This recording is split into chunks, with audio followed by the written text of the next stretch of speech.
The blade pressed deeper into Sienna's throat, drawing a thin, crimson line that trickled down her pale skin.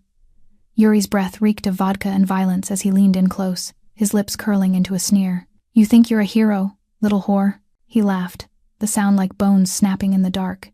"You're nothing, just another piece of street trash I'm going to throw away." Behind Yuri, 3 Bratva soldiers pinned down the trembling 9-year-old girl. Lily's eyes were wide with terror, locked onto Sienna's battered face. She had stopped screaming. Now she just watched this gaunt woman with hollow cheeks and silver-gray eyes who had thrown herself between her and the monsters. Sienna's fingers tightened around her rusted metal rod. Her only weapon, her only companion through 7 years of hell. The iron was slick with her own blood, mixing with the rust like old wounds meeting new. She could taste copper on her tongue. Her vision blurred at the edges, 3 cracked ribs screaming with every shallow breath, but she didn't let go. She never let go. "Get your hands off that child." Sienna's voice came out as a broken rasp, barely more than a whisper, but sharp enough to cut through the night. In the distance, growing louder like approaching thunder, came the unmistakable purr of luxury engines. Black SUVs. 5 of them, 10. The convoy of death dressed in Italian leather and cold vengeance. Yuri's smile faltered. He had no idea what he had just started. He had no idea whose daughter he had tried to take. He had no idea that the man coming for him had burned entire empires to ash for lesser offenses.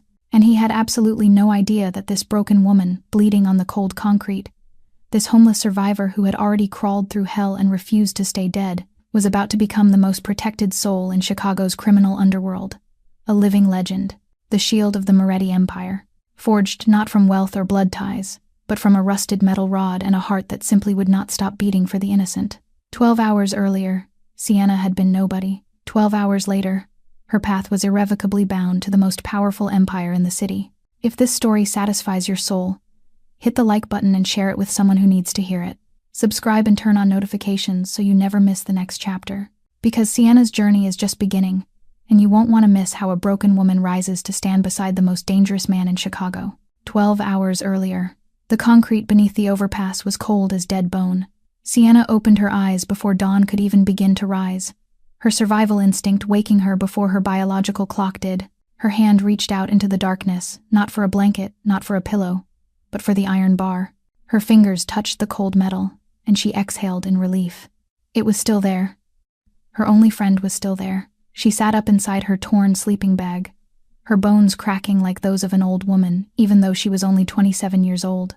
7 years of sleeping on concrete would do that to a body. She checked the iron bar first, wiped off the dust from the night before, and only then checked herself. That was her first rule. Weapon first, self second, because without a weapon, the self meant nothing at all.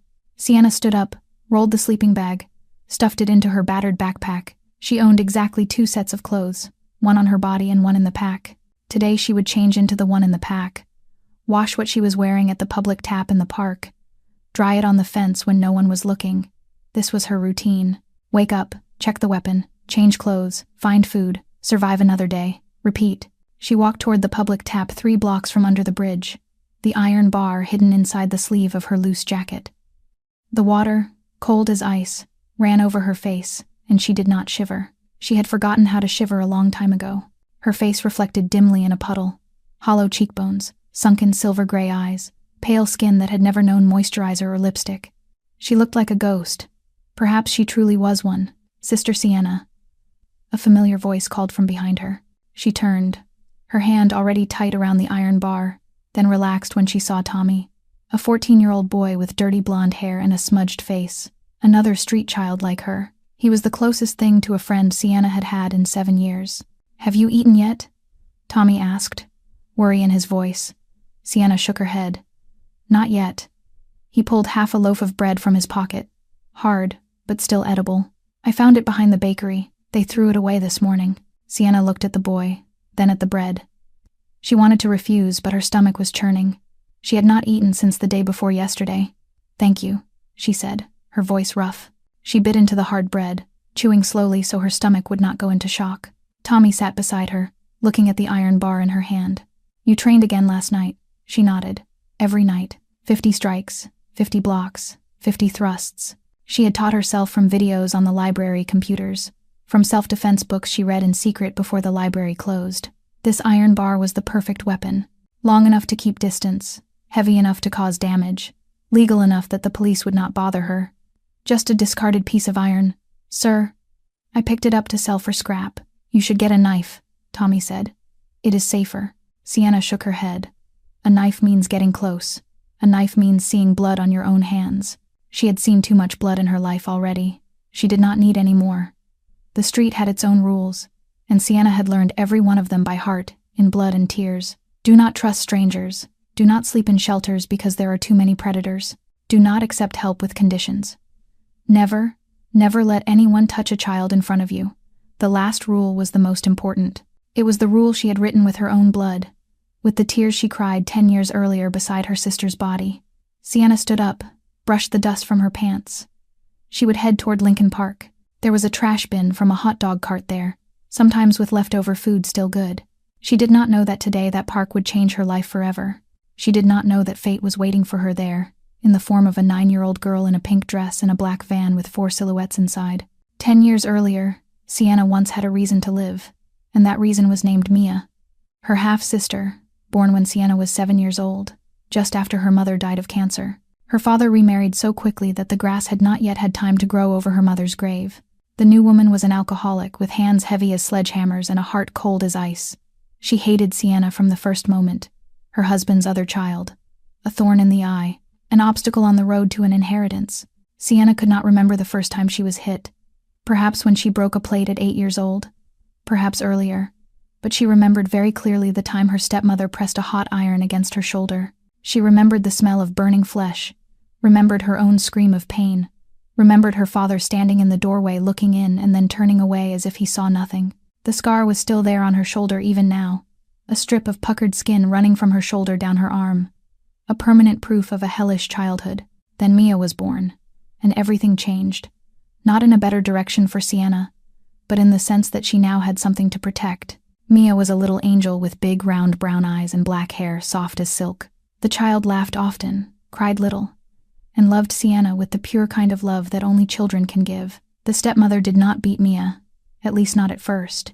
She poured all her anger onto Sienna, turning her into a punching bag whenever the alcohol took hold, and Sienna accepted it. She accepted every slap, every punch, every night locked inside a dark closet, because in exchange Mia was safe. "Sister, why are you hurt?" Mia asked one night when Sienna slipped into her room with a bruised eye. "I just fell," Sienna lied, a painful smile on her lips. "I will be more careful. Does it hurt?" "No, it does not hurt." Sienna pulled her sister into her arms, breathing in the smell of children's soap in her hair. "With you here, I do not hurt at all." Mia looked up at her, her big eyes full of worry. "Sister, you will protect me forever, right?" "Forever," Sienna promised, her voice firm as a nail driven into wood. "I promise you.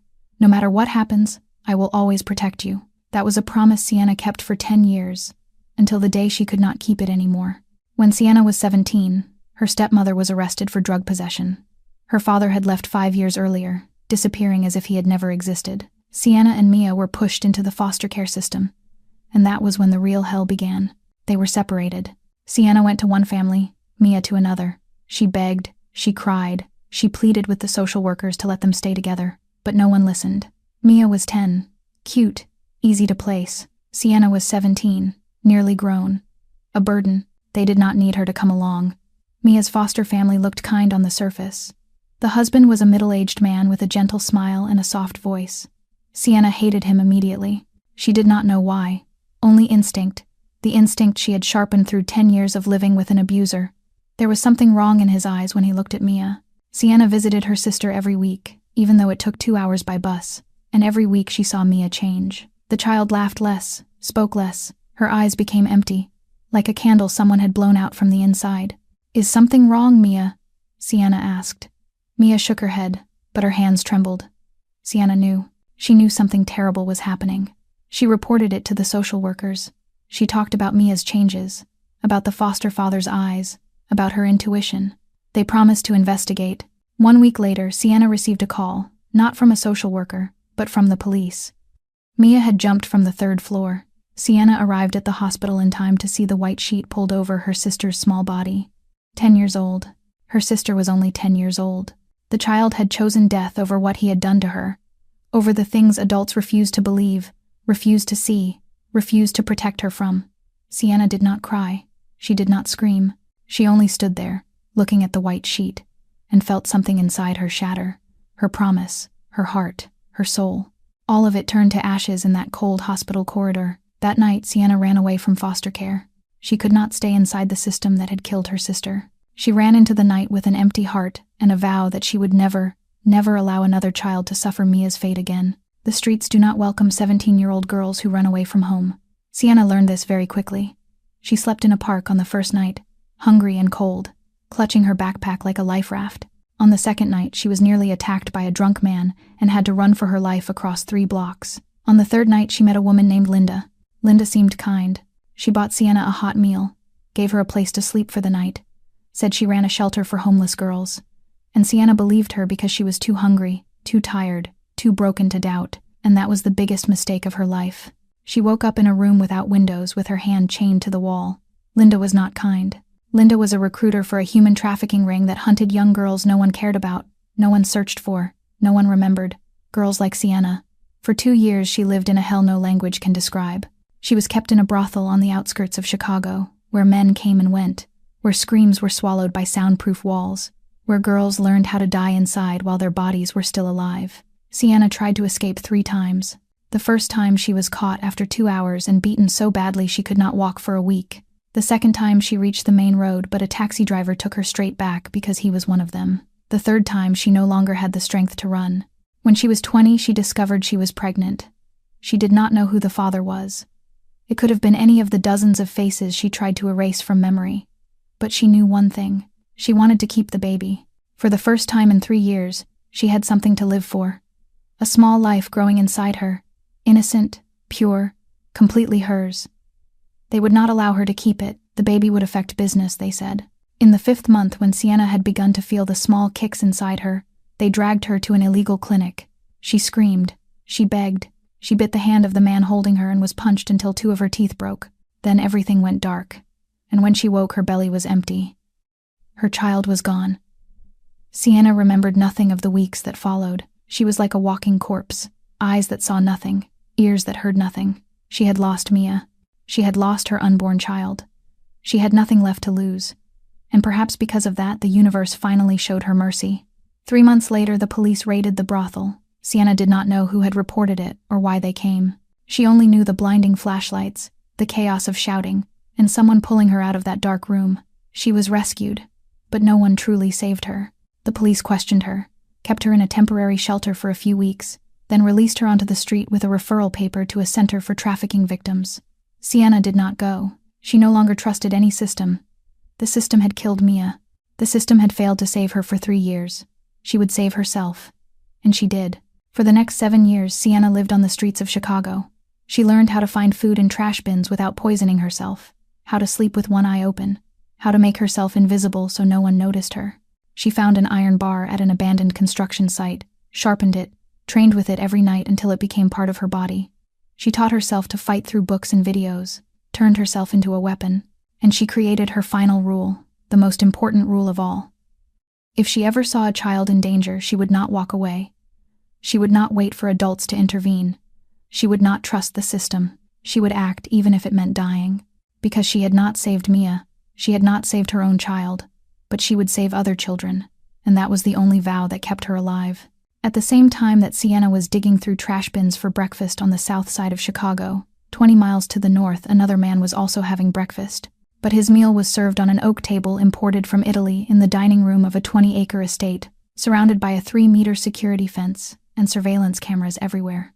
Lucian Moretti, 36 years old, head of the Moretti crime family, one of the most powerful mafia families in Chicago, was cutting pancakes into small pieces, not for himself but for the 9-year-old little princess sitting across from him, clutching a worn stuffed bear named Mr. Buttons. "Daddy, you are cutting them too small. I am not a baby anymore," Lily pouted, her big brown eyes looking at him with adorable reproach. Lucian looked up and something strange happened.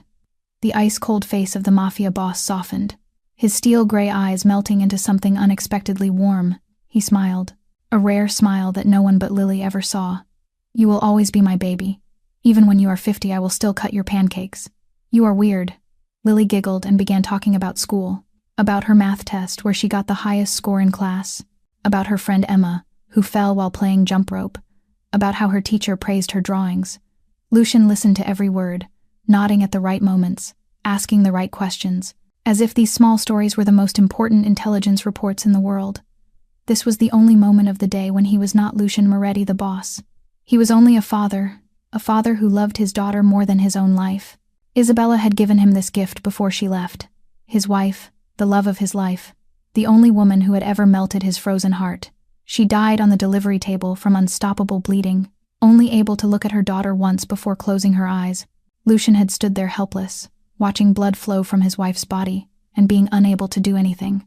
He, the man who could order a killing with a nod, who made the entire Chicago underworld tremble, could not save the woman he loved. 9 years had passed, and the wound was still not healed, but Lily was proof that Isabella had once existed. The child had her mother's eyes, her mother's smile, even the way she tilted her head when curious was exactly the same, and Lucian would burn the world to the ground if anyone dared touch her. The phone in his pocket vibrated. He glanced at the screen and saw Marcus, his right-hand man. He did not want to answer, did not want to break this rare peaceful moment, but Marcus never called it breakfast, unless it was important. Daddy needs to take a call for a moment. Princess. Lucian stood up and went out onto the balcony. What is it? His voice changed instantly from warm to cold, as if someone had flipped a switch. Kozlov is moving strangely, Marcus said tensely. His people are appearing in the suburbs near Lily's school. Lucian said nothing, but his hand tightened until the phone creaked. Viktor Kozlov, head of the Bratva, the Russian Mafia, the sworn enemy of the Moretti family. He had repeatedly proposed human trafficking and drug deals, and Lucian had refused every time. The Morettis had rules: no trafficking, no drugs, no touching innocent women and children. Viktor hated those rules. He wanted to destroy Lucian, not only his empire, but the man himself. And the best way to destroy Lucian Moretti was to go after Lily, double the security around her. Lucian ordered, his voice now ice cold. I want Bruno glued to her whenever she leaves the house. And put someone on Kozlov, 24 on 24. If he breathes harder than normal, I want to know. He hung up and went back to the dining room. Lily was scribbling on a napkin, completely unaware that someone out there was planning to kidnap her. Lucian looked at his daughter and his heart tightened. He would not let anyone touch Lily, even if he had to kill every single Bratva man with his bare hands. Daddy.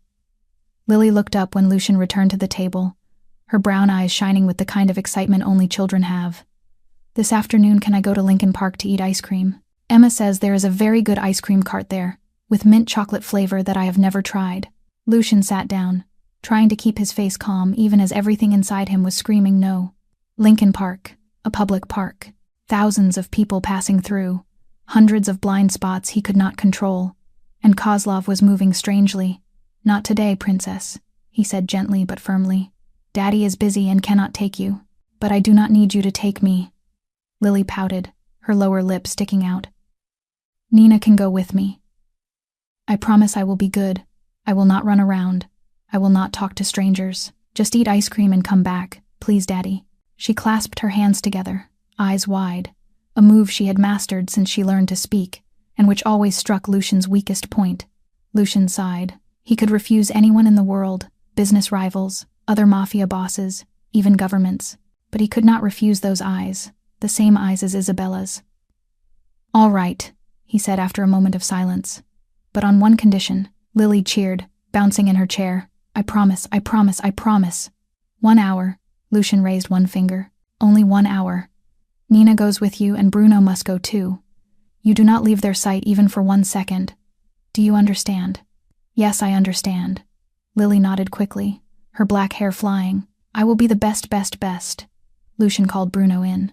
The bodyguard as big as a refrigerator stepped through the door, muscles rolling under his black suit. Bruno was a former mercenary who had worked for Moretti for 10 years, loyal like a guard dog and dangerous like a cobra. If anyone could protect Lily besides Lucian himself, it was Bruno.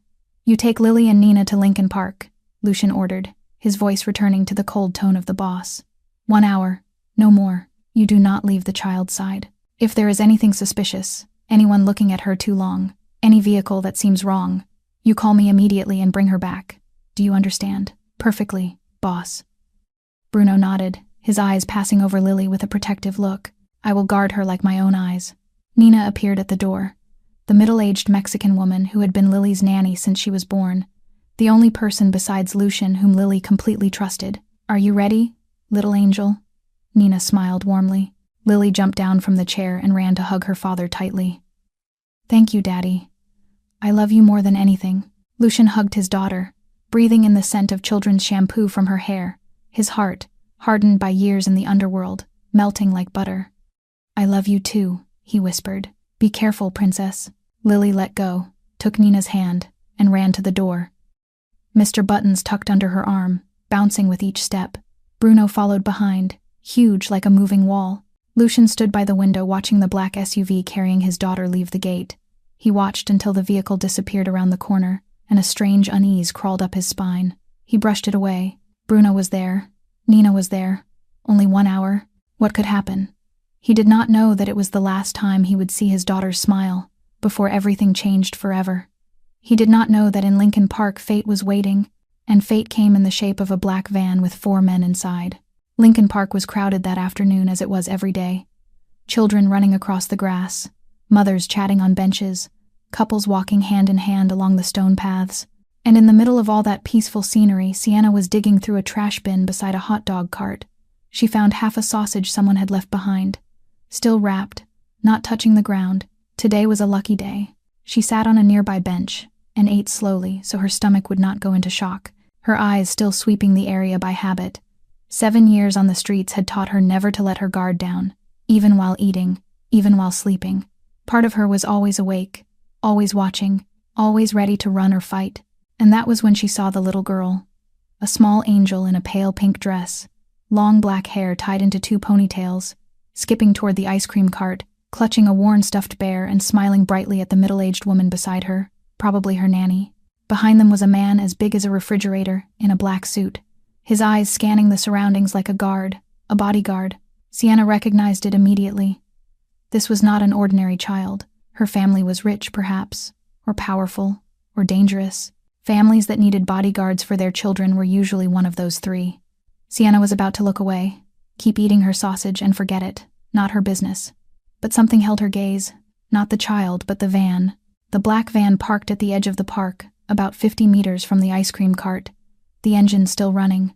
She could see exhaust from the tailpipe, the windows tinted so dark she could not see through them, and it had been there at least 20 minutes. She knew, because she had been in the park since noon. The van had arrived shortly after she first sat down on the bench, and it had not moved. No one got out, no one got in. It just waited. Sienna's instinct screamed inside her head. She had seen this before. In the years of hell, she had learned how to recognize predators, how they watched, how they waited, how they chose the perfect moment to strike. This van was hunting, and the prey was the girl in pink. Sienna looked closer. Inside the van through the dark glass, she glimpsed silhouettes, not 1 but 4. 4 figures sitting still, and she was certain they were watching the girl. Sienna's heart began to race. She looked at the large bodyguard, who was now staring at his phone while the girl and the nanny waited in line for ice cream. He was distracted, perhaps thinking that in a crowded park in broad daylight no one would dare do anything. A fatal mistake. Traffickers did not care whether it was crowded or empty. They only cared about opportunity, and right now opportunity was opening in front of them. Sienna stood up and threw the rest of the sausage into the trash. She was no longer hungry. Her stomach was tightening from something else. Fear. Not for herself, but for the girl in pink, who was laughing with her nanny, unaware that 4 beasts were lurking a few dozen meters away. What should she do? She could leave. This was not her business. The child had a bodyguard, had a nanny, had protection. She did not need a dirty homeless woman interfering. But then Mia's face rose in her mind. The big brown eyes, the innocent smile, and the last question echoed from 10 years ago. "Sister, will you protect me forever?" Sienna took a deep breath. She could not save Mia. She could not save the child she never got to meet. But this girl in pink with the angelic smile, still had a chance. And Sienna would not walk away. She moved slowly toward the ice cream cart, pretending to be an ordinary passerby, her hand sliding inside her jacket, gripping the cold iron bar. If anything happened, she would be the first to act. She only hoped she was imagining things, that the van belonged to someone waiting for a relative, that nothing bad was about to happen. But deep down, Sienna knew she was not imagining it. Her survival instinct had never been wrong. Sienna sat down on a bench about 15 meters from the ice cream cart. close enough to watch but far enough not to draw attention. She pulled a broken iPhone from her pocket and pretended to scroll even though the screen had been dead for a long time. Just a woman resting in the park. Nothing suspicious. But inside she was fighting herself. "You are crazy!" "Sienna," the voice in her head screamed. "Who are you to interfere? A homeless woman, a piece of society's trash, a ghost no one sees. The child has a bodyguard, has a nanny, has a powerful family behind her. What do you think you can do?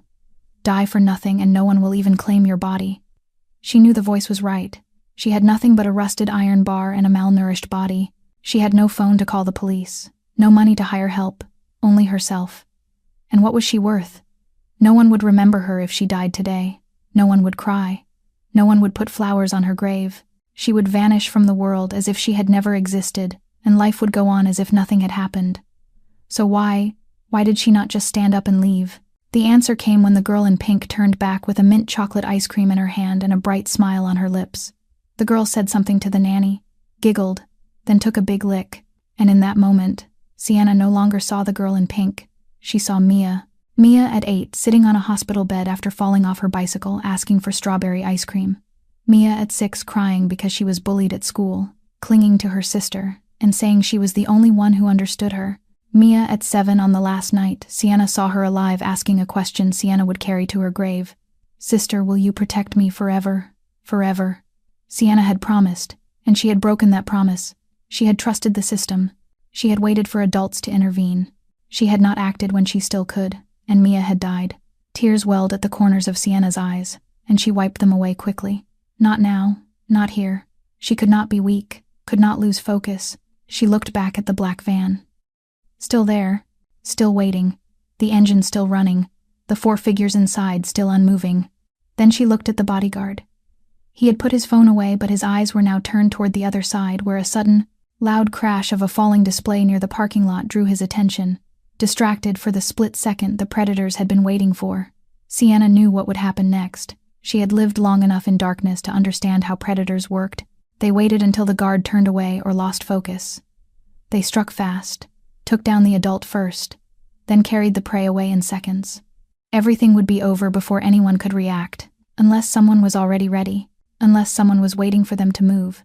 Sienna took a deep breath and felt the cold iron bar inside her sleeve. She was not strong, not professionally trained, had no chance against 4 men, but she had what they did not. She was not afraid of dying.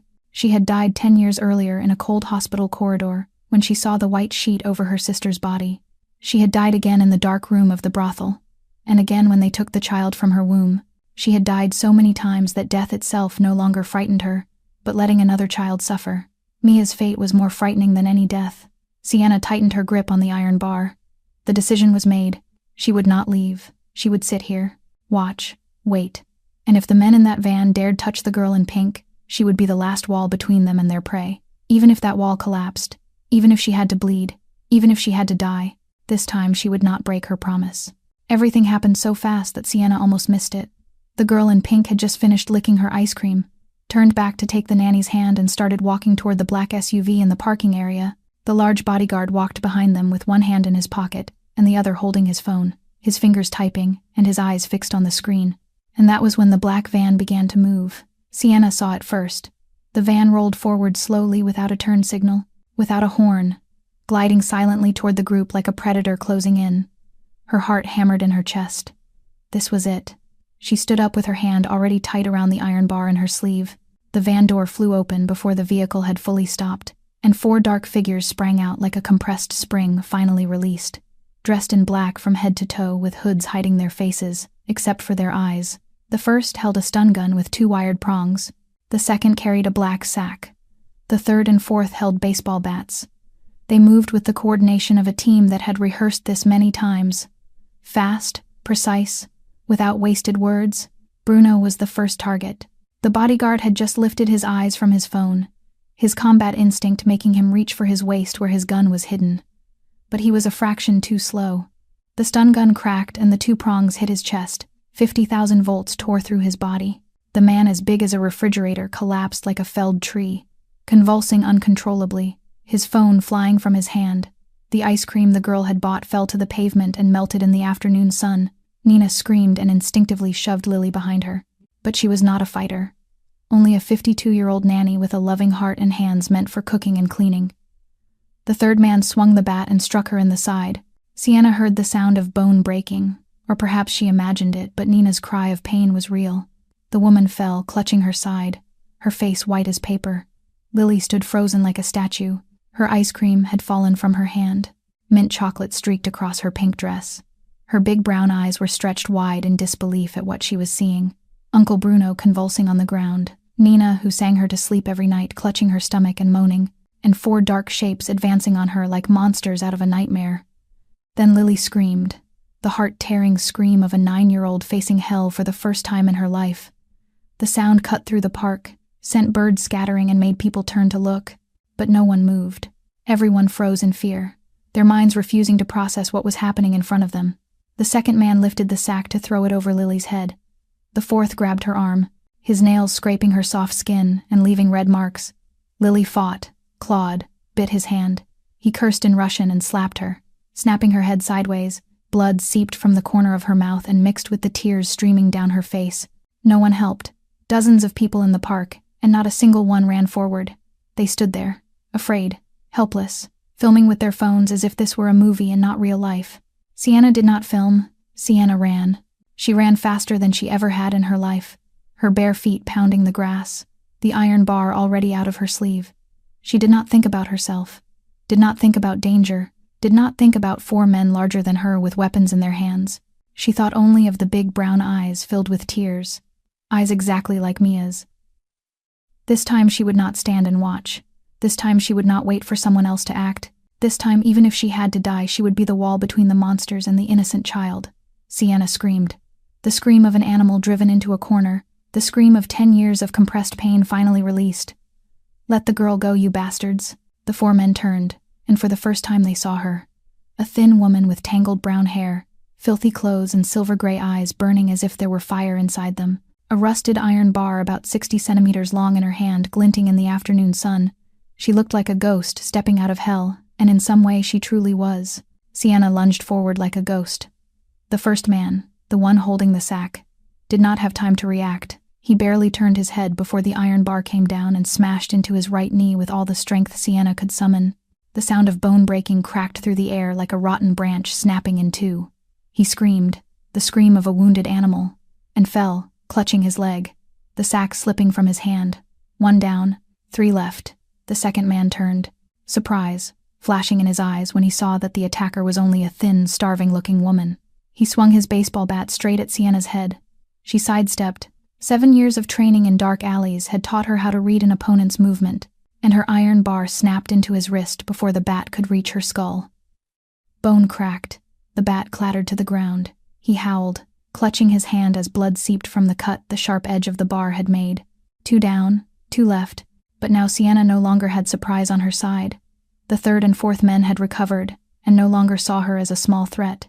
They attacked together, one from the left, one from the right. Sienna blocked the strike from the left with her bar, metal ringing against metal, but the blow from the right slammed into her stomach. She doubled over, the breath forced from her lungs, a bitter taste rising in her throat. Pain as if someone had shoved a ball of fire into her belly. But Sienna did not fall. She had endured worse pain than this. The hot iron on her shoulder, the nights beaten unconscious in the brothel, the tearing agony when they took the child from her womb. Compared to those, this was nothing. She swung the bar upward and struck the third man's jaw. He staggered back, blood and teeth flying from his mouth, but the fourth man grabbed her hair and yanked her head back. Sienna screamed as her neck twisted at a wrong angle. He punched her face once, twice, 3 times. She felt her nose break, blood bursting out and running over her lips and chin and dripping onto her clothes. Her vision blurred, filled with dancing spots of light. "You bitch," he hissed in English thick with Russian accent. "You dare interfere in Bratva business." He threw her into a nearby tree. Sienna's back slammed into the rough bark, and she heard a crack inside her chest. Ribs, at least 3, maybe more. The pain spread through her body like a tidal wave. She slid down to the ground, gasping, every breath like a knife stabbing into her lungs. The iron bar was still in her hand, even lying on the ground, even with blood covering her face, even with broken ribs grinding together with every movement. She did not let go of the bar. She looked toward Lily. The girl was being dragged by the third man, the one Sienna had just knocked some teeth out of. He grabbed Lily's hair and pulled her toward the van, blood from his mouth dripping onto her pink dress. Lily cried, screamed, fought, but he was too strong. No. Sienna ground her teeth and tried to rise.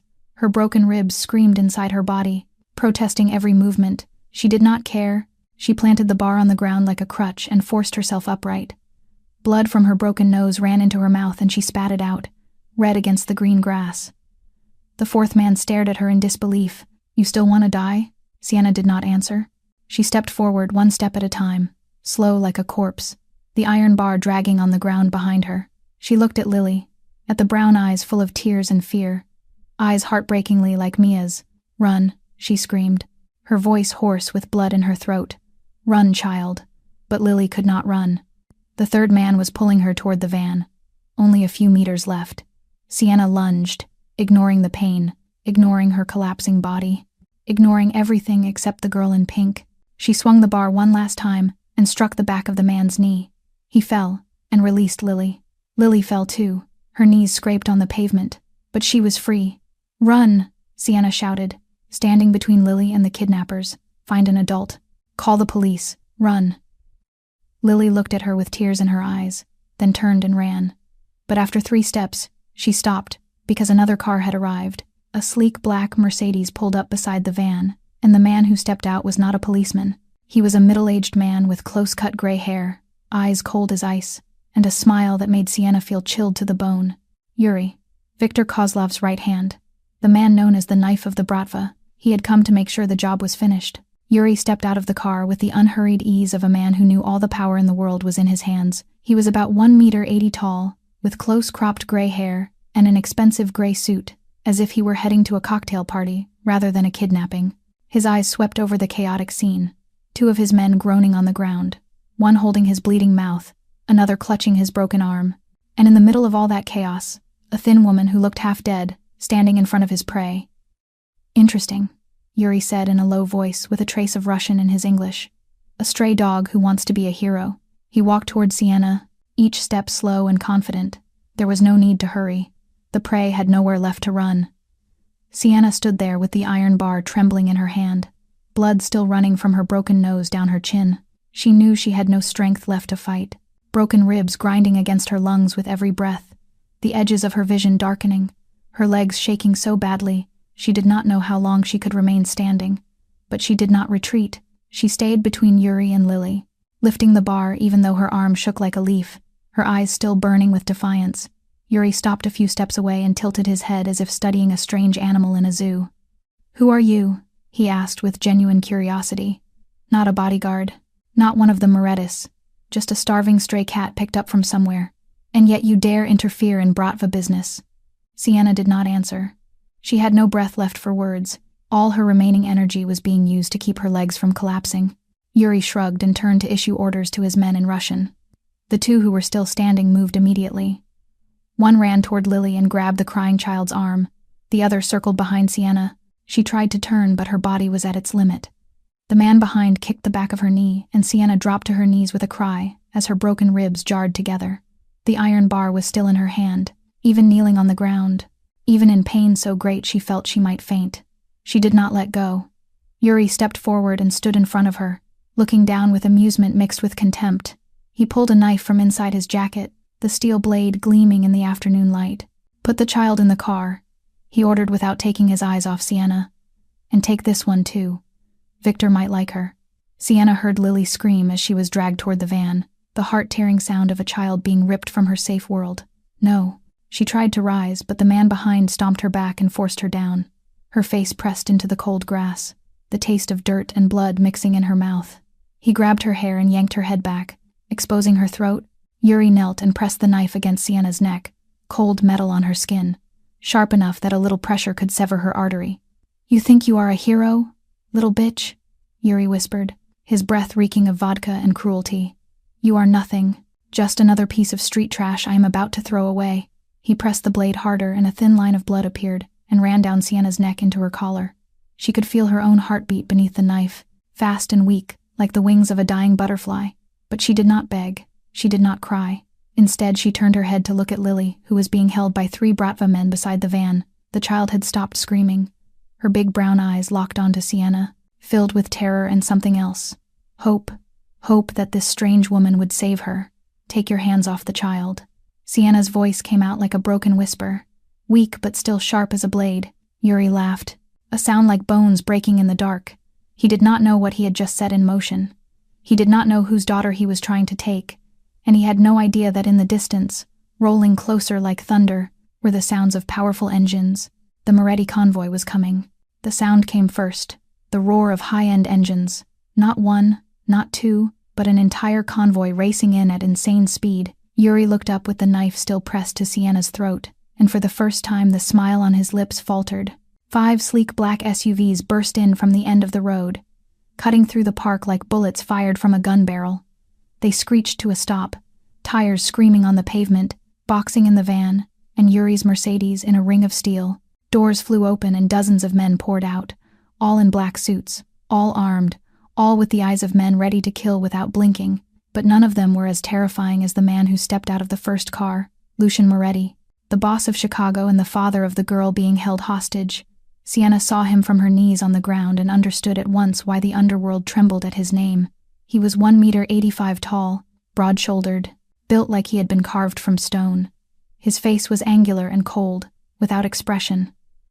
But his steel-gray eyes were burning with something even more frightening than anger, the fury of a father about to lose his only child. A hellfire compressed into human form.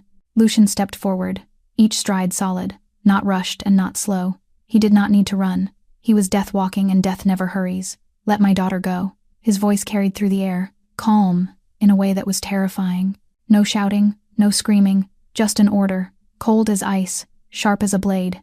Yuri stood and dragged Sienna up with him, using her as a living shield, the knife still at her throat, blood still seeping from the shallow cut. "Moretti." He laughed, but there was a tremor in it. "You came fast. I knew you would." Lucian did not look at Yuri. He looked at Lily, held by 3 Bratva men beside the van.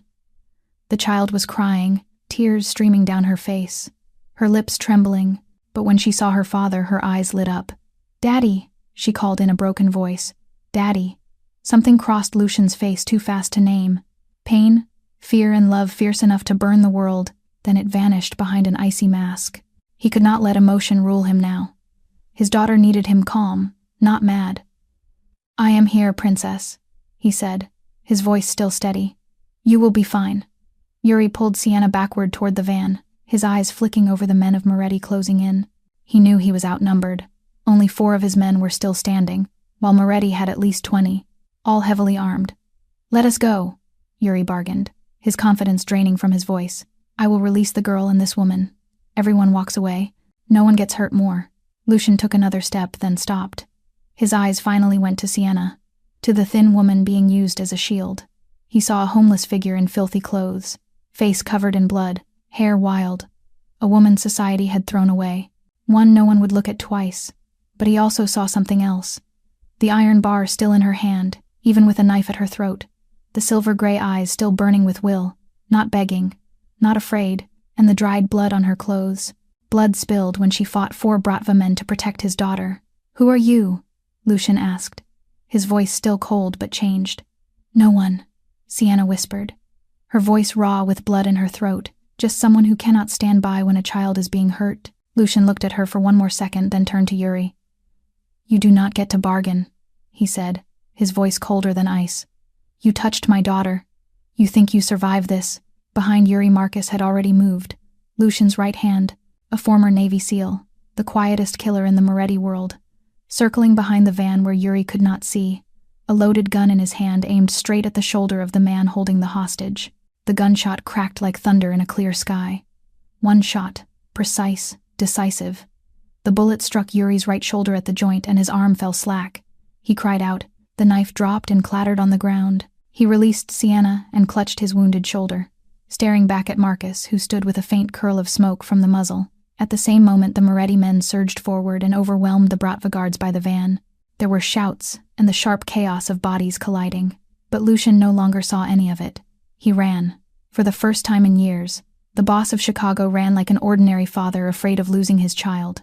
He reached the van and found Lily curled on the floor, her pink dress dusty and stained, her bear lost somewhere, her big brown eyes lifting to him. "Daddy!" she cried. Lucian pulled her into his arms and held her, as if he could press her back into his own heart, his whole body shaking in a way no one had ever seen. "I am here," he whispered into her hair. "You are safe now. No one will touch you again. I promise." Lily clung to him and cried until her trembling eased. Then Lucian carried her out, and his eyes swept the scene and found Sienna lying still where Yuri had dropped her.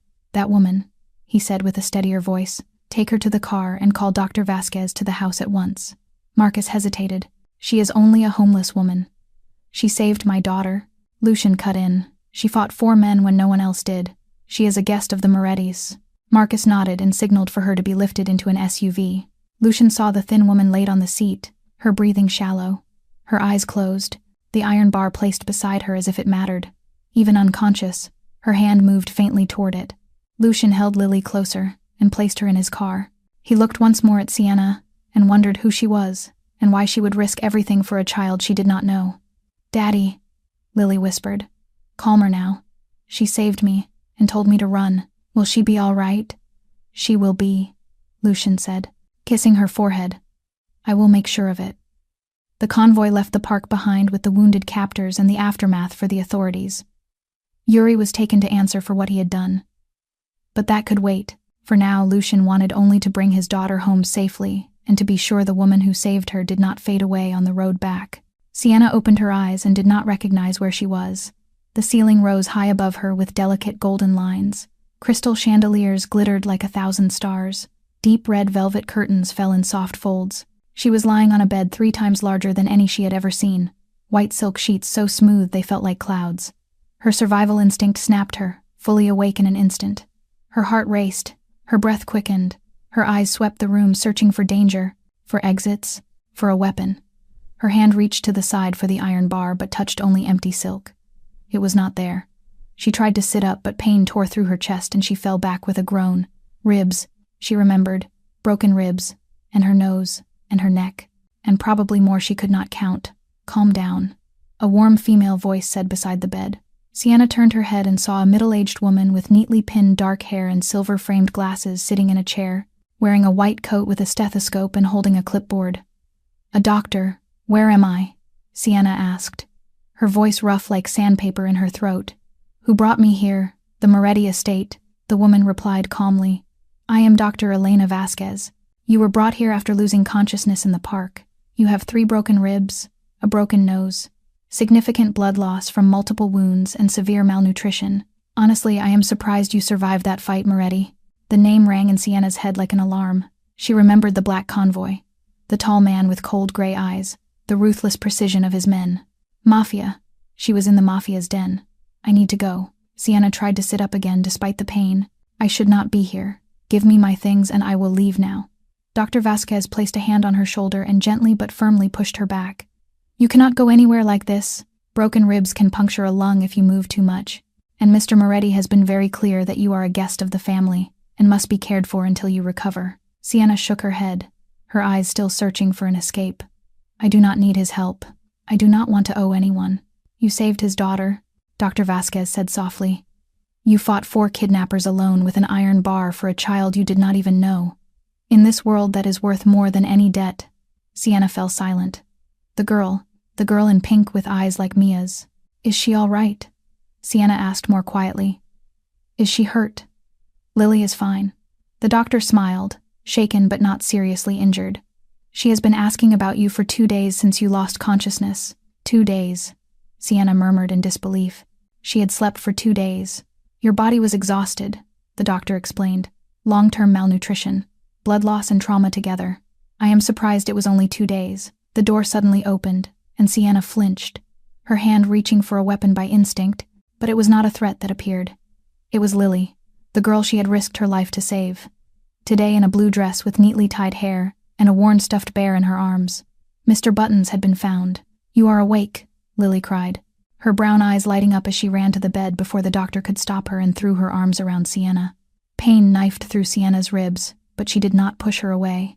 She could not, because in that moment with small arms around her neck and the faint scent of children's shampoo in her nose, she did not see Lily. She saw Mia. Mia at 8, after a nightmare. Mia at 6, asking for a bedtime story. Mia, the sister she could not save. "You are a superhero," Lily whispered in awe. "You scared the bad men away. You saved me. You are the bravest person I have ever met." Tears welled in Sienna's eyes, and she could not stop them. She held Lily gently because of her ribs, but as tightly as she could, and for the first time in 10 years she cried, not from pain or despair, but because this time she had not failed. The door opened again, and this time the man who stepped in made the air in the room grow heavy. Lucian Moretti stood in the doorway, tall and commanding, filling the frame with his presence, wearing a 3-piece black suit, a white shirt buttoned to the collar, black hair slicked neatly back, not a strand out of place, not a wrinkle in his clothes, perfect in a way that felt cold. But his steel-gray eyes were fixed on Sienna with something unreadable. "Lily, go outside with Nina," Lucian said, his voice unchanged even when speaking to his daughter. "I need to talk to her," but Daddy, Lily began. "Lily?" Just one word, and the child fell silent. She slid off the bed, looked at Sienna with worry, then ran out. The door closed behind her, leaving Sienna and Lucian in a heavy silence. Dr. Vasquez had gone as well. Lucian walked toward the bed in slow, even steps like a panther approaching prey, pulled the chair from beside the bed, and set it about a meter away, then sat down. They looked at each other in silence. A mafia boss and a homeless woman. The most powerful man in Chicago, and a woman with nothing but a rusted iron bar. Two worlds facing each other in this luxurious room. "What is your name?" Lucian asked. "Why do you want to know?" Sienna replied, her voice still rough but not weak. Something flickered in Lucian's eyes. "Surprise, perhaps. Because you saved my daughter," he said calmly. "I want to know the name of the person who risked her life for Lily." "Sienna," she answered after a moment. "Sienna Hayes." Lucian nodded, as if storing the name somewhere in his calculating mind. "Miss Hayes, I owe you, and in my world debts must be paid." "What do you want? Money, a house, a job?" "I want nothing," Sienna said plainly. "Just give me clothes and my iron bar and I will go." Lucian lifted a brow. Clearly not the answer he expected. "You have 3 broken ribs, a broken nose, and serious blood loss. And you want to go?" "I have lived with worse." Sienna met his eyes without blinking. "I do not need pity, and I do not want to owe anyone, especially someone like you, someone like me." Lucian tilted his head. "What do you mean?" Sienna knew she was playing with fire. This man could order her killed with a nod, and no one would ever find her body. But she had not survived 10 years of hell to learn how to bow. "Mafia," she said. "Criminals. Do you think I do not know who you are? The black convoy, the armed men, the way you give orders as if lives have no value. I have seen enough darkness to recognize a boss when I see one. Silence, a silence long enough that Sienna thought she had gone too far and was about to pay. But then Lucian did something she did not expect. He laughed. Not a cold or threatening laugh, but a soft, almost amused sound. "You are honest," he said.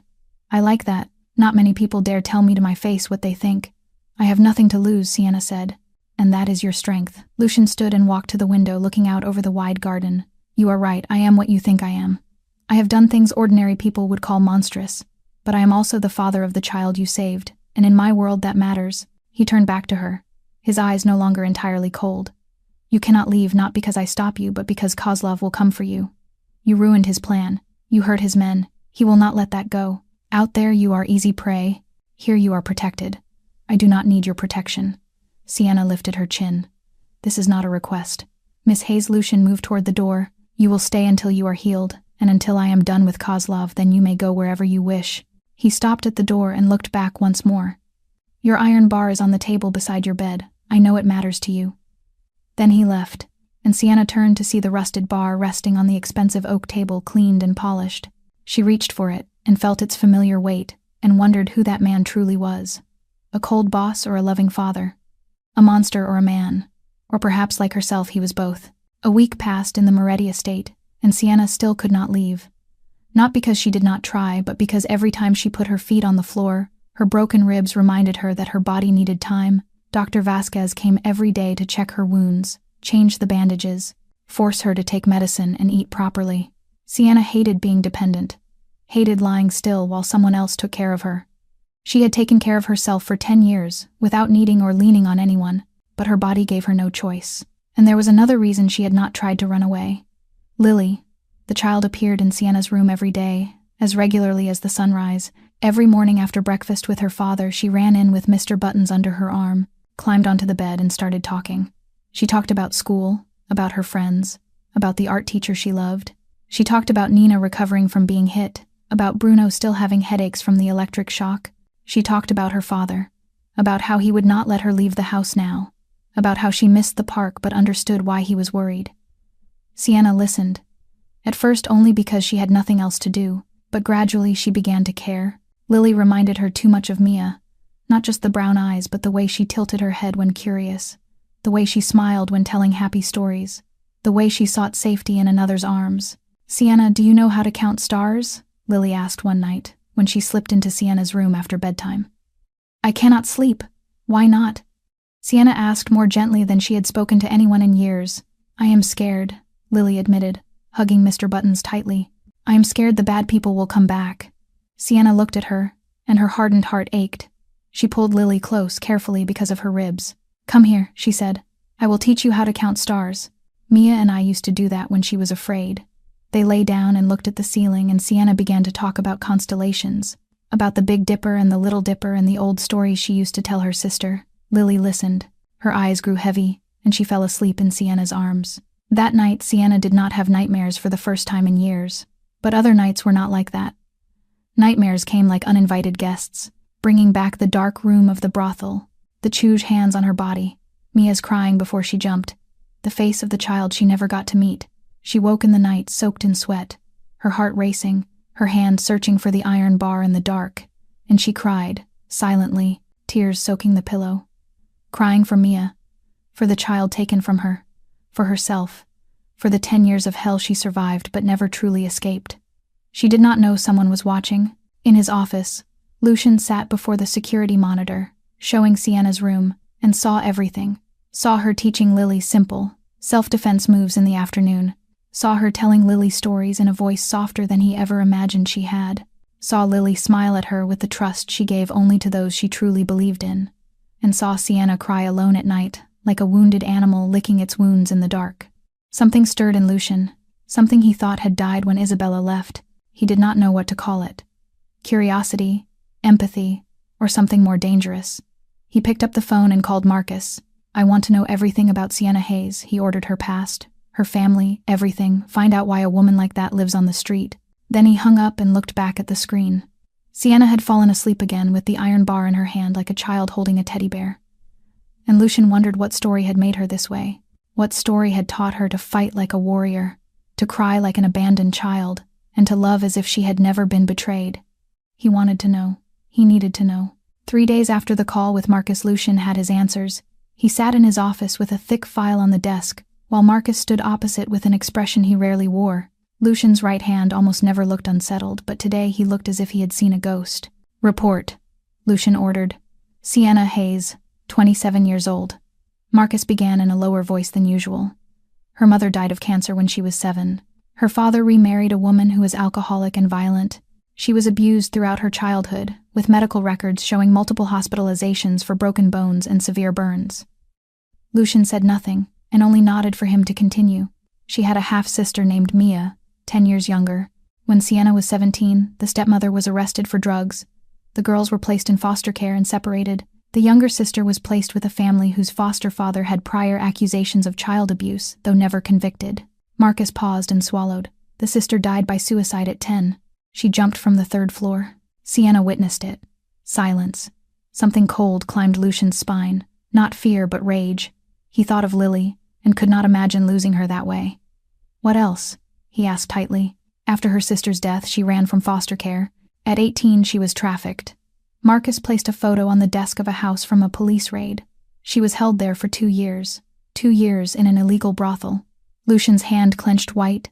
"There is a medical note in the raid report," Marcus continued, almost whispering. "She became pregnant and was forced to abort in the 5th month." Lucian closed his eyes. He had seen and done terrible things, but this went beyond what he could accept. After the rescue, she vanished from the system, Marcus finished. No address, no job, no records. For 7 years, she lived like a ghost on the streets of Chicago. Lucian opened his eyes and looked out the window. In the garden, Sienna was sitting on a bench with Lily teaching her how to hold the iron bar, and gently adjusting her grip with a patience he would not have believed possible in someone who had been through such hell. She lost everything, Lucian said slowly.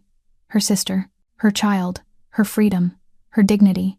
And the first thing she did when she saw a child in danger was run in without knowing who the enemy was or whether she would die. She is stronger than anyone I have ever met, boss, Marcus said. Or, she broke a long time ago, and this is how she keeps herself from falling apart completely. Lucian did not answer. He only watched Sienna through the glass, watched her smile at Lily, with the rare smile she showed only around his daughter. And he understood. She did not save Lily for money or fame or to impress anyone. She saved Lily because she could not save Mia. She saved Lily because in those brown eyes she saw her sister. She saved Lily because it was the only way she knew how to atone for those she had lost. 20 miles east of the Moretti estate, inside an abandoned warehouse in the industrial outskirts of Chicago, Viktor Kozlov was in a fury. The 65-year-old head of the Bratva, with close-cropped gray hair and a face scarred like a map of past wars, was smashing the wooden table in front of him with his fist, blood seeping from his knuckles, though he felt no pain because rage had swallowed everything else. Yuri, his right hand, and most loyal man for 30 years, was now in Moretti's hands, surely being questioned somewhere underground and spilling Bratva secrets like blood from a wound. 4 elite soldiers were down. A perfect kidnapping plan was destroyed. And all because of what? Because of a stray homeless woman who came from nowhere. Viktor had watched the hacked park camera footage again and again. The thin woman with the iron bar charging his men like a mad dog, fighting as if she did not fear death, as if her own life meant less than the life of a child. And she had won. No, not won.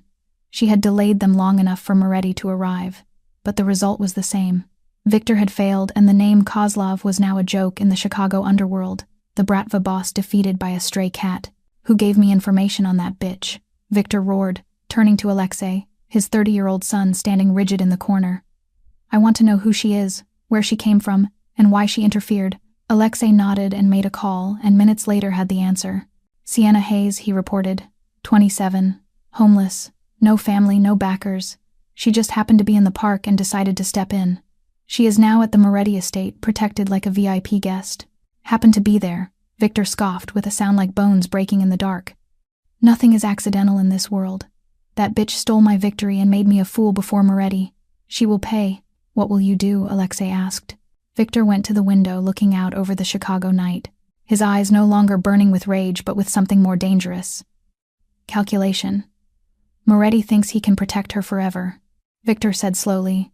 He is wrong. No one can protect anyone forever.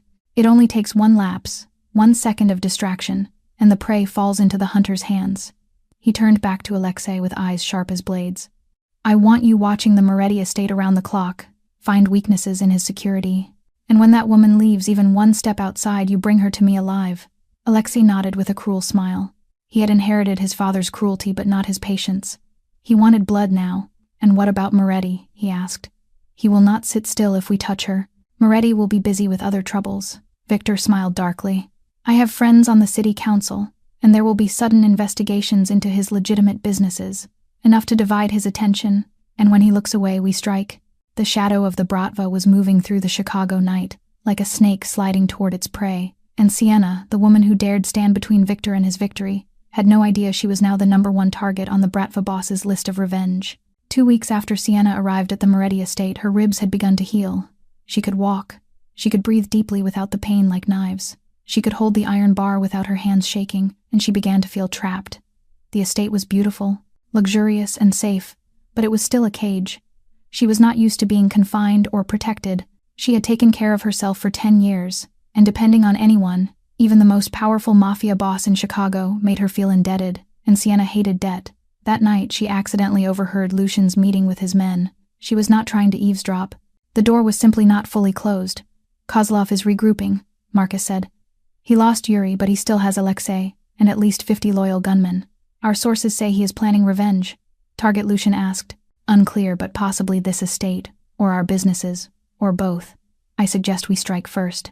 Hit his base before he can move. Sienna stood outside with her heart racing. Kozlov, the Bratva boss who ordered Lily's kidnapping and whose plan she ruined, was now planning revenge. For Lily and for her, she could not let that happen. She could not sit in an ivory tower while others fought to protect her. She had survived hell by not waiting for rescue. The next day she asked Lucian to let her join the attack. No, he refused immediately. You are not my soldier. This is not your war. They targeted Lily because I stopped them, Sienna argued. I have responsibility. Your responsibility is to stay here and recover, Lucian said with no room for negotiation. I will handle Kozlov. You stay with Lily. Sienna pretended to accept, but inside another plan formed. A heavy guilt weighed on her chest. She couldn't bear the thought of Lily or Lucian's men bleeding again in a war she had triggered. She felt like a magnet for danger, and if she stayed, the estate would never be truly safe. Her survival instinct told her it was a trap, but her heart demanded she end this threat herself before any more Moretti blood was spilled. She had spent the day memorizing guard schedules, camera blind spots, and stealing Kozlov's address from Lucian's map. She dressed in dark clothes, hid the iron bar in her coat, and slipped out through the garden gate. Her heart pounded, but her hands were steady. She had done worse to survive. It took 2 hours to reach the industrial zone by walking and hitching a truck. Kozlov's warehouse stood at the end of a quiet road, with yellow light leaking from dirty windows. She did not intend to attack alone, only to observe and gather information for Lucian. But she underestimated Kozlov. They were waiting. As soon as she entered the area, a flashlight hit her face. 4 shadows surrounded her. Before she could draw the iron bar, a blow to the back of her neck took her down, and the world went dark. When she woke, she was tied to a metal chair in a damp room, with her hands chained behind her and feet bound to the legs. Viktor Kozlov sat before her with a predatory smile. The stray cat walked into the trap, Viktor said in thick Russian-accented English. I did not expect it to be this easy. I thought I would have to attack the Moretti estate, but you brought yourself to me as a gift. Sienna said nothing, and only met his gaze in defiance. She knew begging would please him. She had met men like him before, who enjoyed fear more than violence. You are brave, Viktor said, or stupid, I have not decided. But you will tell me everything about Moretti's security, his schedule, his weaknesses. She laughed softly through the pain. I know nothing, I am only his guest. Viktor signaled Alexei, who stepped forward and punched her. Her head snapped sideways and blood filled her mouth, but she did not cry out. You will talk, Viktor said coldly. Sooner or later everyone does. The question is how many fingers you want to keep when you do. Alexei drew a knife, its blade gleaming under yellow light.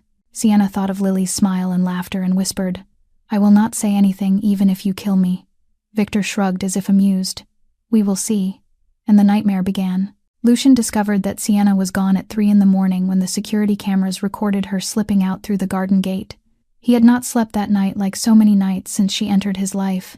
He replayed the footage again and again, watching her thin figure disappear into the dark, and fury flared in his chest like fire. She is out of her mind, he growled, slamming his hand on the desk. What does she think she is doing? Marcus immediately tracked the signal from the phone they had secretly sewn into Sienna's coat.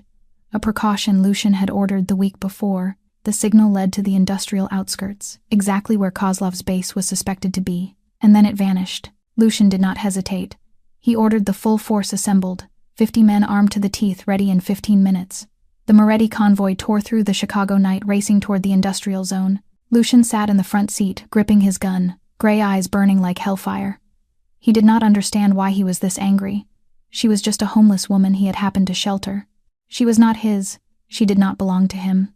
Yet the thought of her being tortured by Kozlov, bleeding and hurting, made him want to burn the world. When they arrived, he did not wait.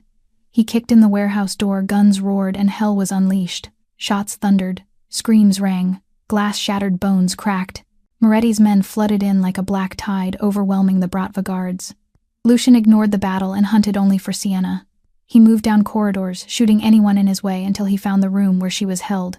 The sight made his blood boil. Sienna was tied to a chair, her face bloody and bruised hair, matted with blood, clothes torn. Yet her silver-gray eyes were open, still burning with defiance, still unbroken. Viktor stood beside her, knife bloody, a cruel smile on his lips, until he saw Lucian, and it vanished. Moretti, Viktor hissed. You came fast. You touched my people, Lucian said coldly, though his eyes burned. Your people, Viktor scoffed. Since when is this homeless bitch yours? Since she chose to stand between my daughter and your dogs. Lucian raised his gun. Since she bled. To protect my family from that moment, she is mine. And no one touches what is mine. Viktor reached for his gun, but was a fraction too slow. Lucian fired once clean through Viktor's forehead, and the Bratva boss fell, eyes still open, smile frozen. Beside him, Alexei lunged with his knife. But Marcus's silenced pistol barked twice, dropping the son beside the father before he could reach Lucian. Lucian stepped over the bodies like stepping over trash, and cut Sienna free. She looked up, lips, split eyes swollen, yet she tried to smile. "You are late," she whispered hoarse. "You left without telling me," Lucian replied, his voice still cold, though his hands gently wiped blood from her face. "We are even." 6 months later, Sienna stood on the balcony of the Moretti estate, looking down at the garden where Lily played with her German Shepherd Shadow. She was no longer the homeless woman with a rusted bar. She was Lily's personal guard, trained by Marcus, armed with the best weapons, respected by the Moretti family. She had a room beside Lily's clean clothes, 3 meals a day, and a family to belong to. The scars on her body remained from her stepmother, from the brothel, from the fight with the Bratva, but she was no longer ashamed of them. They were proof she survived, that she fought, that she did not give up. She had not forgotten the boy who had shared his last crust of bread with her in the cold. At her quiet request, Lucian had brought Tommy into the estate, giving him a position as an apprentice in the kitchens where he would never go hungry again. Now, Tommy was no longer a ghost of the streets, but a child with a future, just like her. "Sienna," Lily ran up, hugging her. "Did you see Shadow catch the ball? I taught him." "I saw." Sienna smiled, stroking her hair. "You did great." Footsteps sounded, and Sienna turned to see Lucian in his perfect black suit, though his eyes were no longer cold. When he looked at Lily and Sienna, they softened in a way only they ever saw. "Daddy," Lily ran to him. "Daddy, look at Shadow I taught him." Lucian lifted her, kissed her forehead, set her down. "Go play, Daddy needs to talk to Sienna." Lily ran off, leaving them in familiar silence.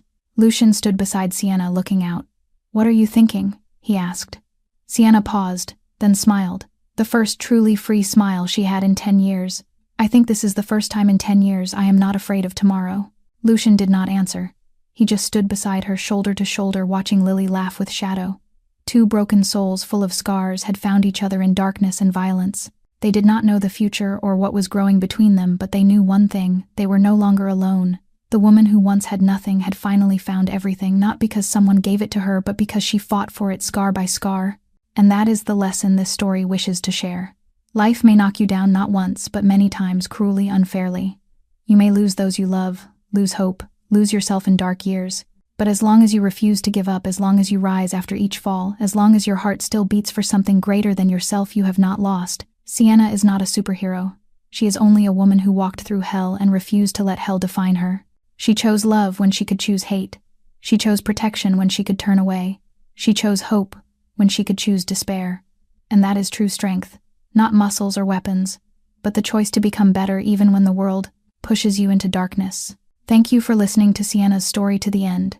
If it touched you, if you felt moved or inspired, please take a second to subscribe, like, and share this video with those you love. Every subscription, every like, every share is fuel for us to keep bringing meaningful stories. We would love to know how you feel about this story. Have you faced moments you thought you could not survive but did? Have you met someone like Sienna who lost everything but kept a kind heart? Or have you been protected when you needed it most? Share your story in the comments. We read and cherish every word. Finally, we wish you all good health, a life full of joy and peace. No matter how hard life is, remember, after the rain the sky clears, and you deserve happiness. Goodbye and see you in the next video.